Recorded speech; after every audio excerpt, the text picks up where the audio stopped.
Hello hi नमस्ते प्रणाम। तो कैसन बानी रउरा लोग? आशा करतनी कि स्वस्थ होखम मस्त होखम सब कोई अपना अपना काम में व्यस्त होई। तो यही व्यस्तता में हमरो वीडियो के फुल वॉच करी लोग। रउरा लोग से आग्रह बा हाथ जोड़ के। बहुत सुंदर हमनी के हर तरह के गीत गावे निजा, हर तरह के गीत सुनावे निजा। जैसन लोग के गीत सुने कोई कमेंट में बताई, जहाँ तक आई रउरा लोग के हम सुनावे के कोशिश करम। तो नवरात्रि के हम बहुत सुंदर एगो भजन लेके आई बनी। एगो सेवका बा मैया के न्योता देखी कहाँ कहाँ से भेज के बोलावता। बड़ी सुंदर गीत के भाव बा कि पाँच पाँच पानवा से नेवाता बेधौले बानी। पाँच पाँच पानवा से नेवाता बेधौले बानी। चला चला मैया सेवका नेवता भेजले बा। चला चला मैया सेवका नेवता भेजले बा। कलकत्ता के चलल मैया पटना में भी लागल बाड़ी। कलकत्ता के चलल मैया पटना में भी लागल बाड़ी। चला चला बहिना सेवका नेवता भेजले बा। चला चला बहिना सेवका नेवता भेजले बा। पटना के चलल मैया यारा में भी लागल बाड़ी। पटना के चलल मैया यारा में भी लागल बाड़ी। चला चला बहिना सेवका नेवता भेजले बा।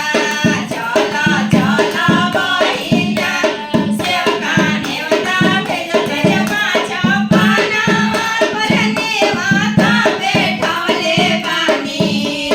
पाँच पानवा के नेवता बैठवले बानी। चला चला मैया सेवका नेवता भेजले बा।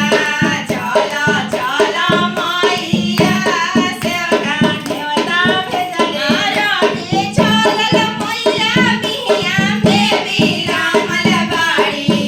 आरा के चलल मैया बिहिया में भी लागल बाड़ी। चला चला बहिना सेवका नेवता भेजले बा।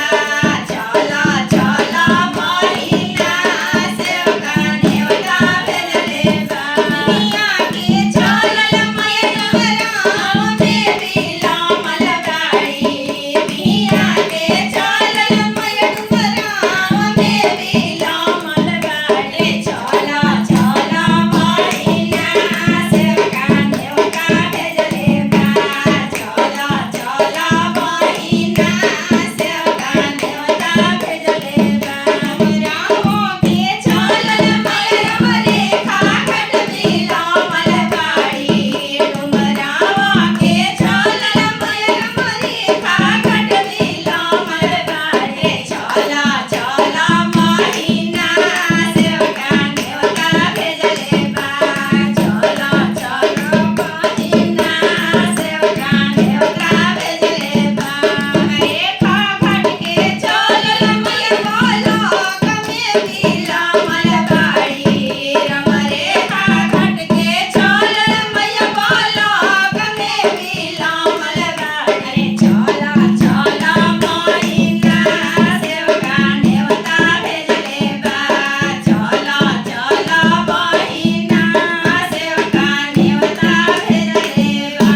तो देखिए बहुत सुंदर हमारा गीत रहे। और लोग के कैसा लगी, अच्छा लगी तो लाइक शेयर सब्सक्राइब जरूर करें।